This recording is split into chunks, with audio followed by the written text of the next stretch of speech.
बिस्मिल्लाहिर्रहमानिर्रहीम। अस्सलाम वालेकुम। कैसे हैं जी तमाम दोस्त? उम्मीद है सब खैर वाफियत से होंगे। मैं हूं नजीबुल हसन सादिकाबाद से।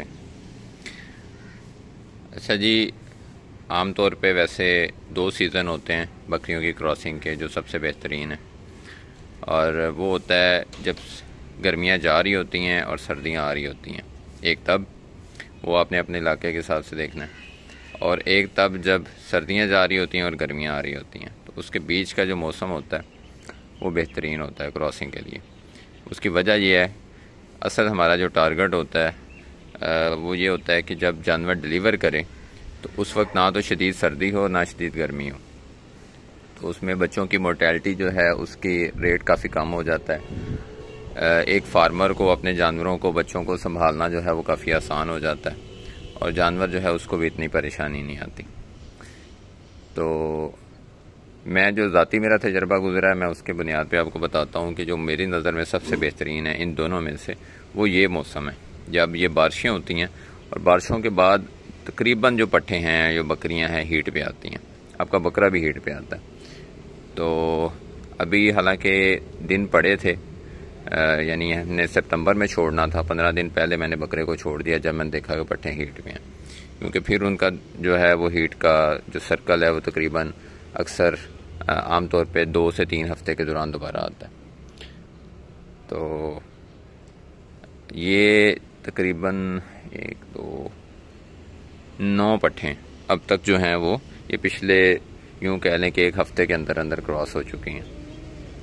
तो इसका फ़ायदा ये होगा, एक तो ये मैं खुद इस चीज़ की निगरानी कर चुका हूँ। लास्ट टाइम ये हुआ था कि मैंने बकरा बस छोड़ दिया था, और जो कुछ ही पट्ठें थीं, जैसे ये सामने खड़ी है, ये अब माशाल्लाह डिलीवर करने को तैयार है।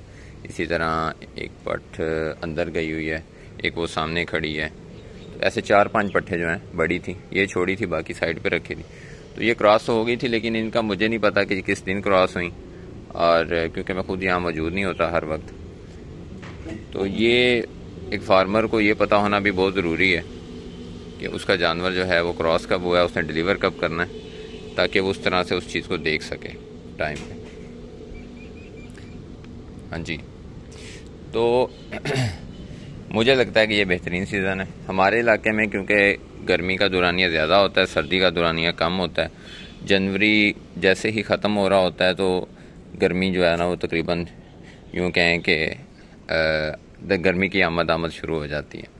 फरवरी में यहाँ को बहुत ज़्यादा सर्दी नहीं होती। लास्ट टाइम ये जो साल गुजरा है इसमें तो क्योंकि क्लाइमेट चेंज है तो मौसम तब्दील हो रहे हैं, तो हमने उसके मुताबिक देखना है। तो फरवरी में ही गर्मी जो है वो लगने लग गई थी थोड़ी थोड़ी, ख़ास तौर पे एंड में तो पंखे शंखे भी चल गए थे, मार्च में एसी चल गए थे। तो इस लिहाज से मैंने देखा है कि ये ठीक है, क्योंकि पहले जो ख़ास तौर पे 1-1.5 माह होता है ना बच्चों के लिए, वो बच्चे काफ़ी हसास होते हैं। तो उसमें हमने ख़ास तौर पे बच्चों को ज़्यादा सर्दी और ज़्यादा गर्मी से बचाना होता है। तो ये अब देखें, अगर आप तकरीबन ये मवाद, ये निशानी होती है, ये क्रॉस हुई है ना। इसी तरह ये पट, इसी तरह ये पट, ये सारी जो हैं ये इन्हीं दिनों में क्रॉस हुई हैं। ये क्योंकि पहले इन्होंने डिलीवर किया हुआ था, तो हम साल में तकरीबन एक बार ही बच्चे लेते हैं। ये जुगनी है, ये भी क्रॉस हो गई है। ये फिर क्रॉस होने के बाद ना बकरियां मवाद भी गिराती हैं। ये भी क्रॉस हो गई है। वही बस कर दे।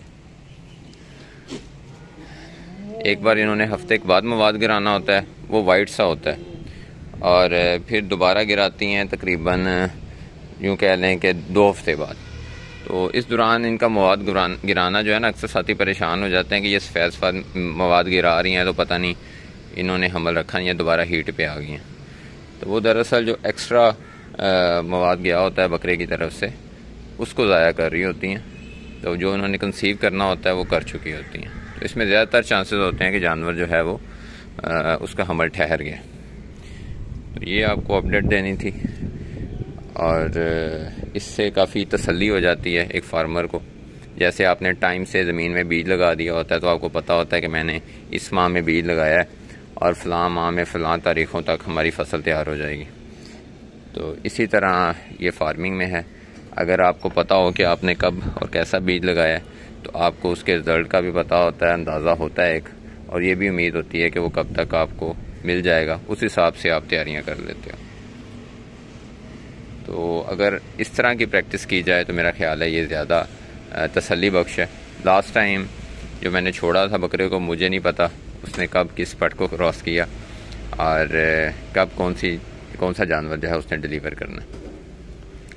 कुछ जो है बड़ी जल्दी वादे कर देते हैं अगर ख़ास तौर पे ज़्यादा बच्चे हों उनके पास, कुछ जो हैं वो नहीं बताते। और ये वाली नस्ल ख़ास तौर पे जब ड्राई मैटर पे है, मैंने लास्ट टाइम तजर्बा किया, इवन मुझे आखिरी दिनों तक नहीं पता था, मतलब आखिरी माह था ना, फर्स्ट टाइमर थी। हालांकि आम जो दूसरी हमारी नस्लें हैं उसमें पता चल जाता है जानवर फर्स्ट टाइमर 2.5-3 माह बाद थोड़ी बहुत चड्डी बनाने लग जाता है और जिस्म भी खोलने लग जाता है। तो ये क्योंकि वैसे स्मार्ट ब्रीड है तो ये इतना नहीं बताती। तो ये जब 3-3.5 माह हो गए फिर जाके पता चला था कि अच्छा ये तो गब्बन है। अभी भी ये सामने पट गब्बन है ये वाली। तो ये बहुत ज़्यादा नहीं शो करवाएगी, ऐसे लगेगी जैसे अभी खाली।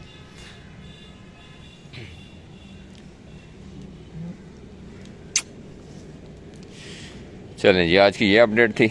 इंशाल्लाह फिर किसी और अपडेट के साथ, किसी और बात के साथ हाज़िर होंगे। अल्लाह हाफ़िज़।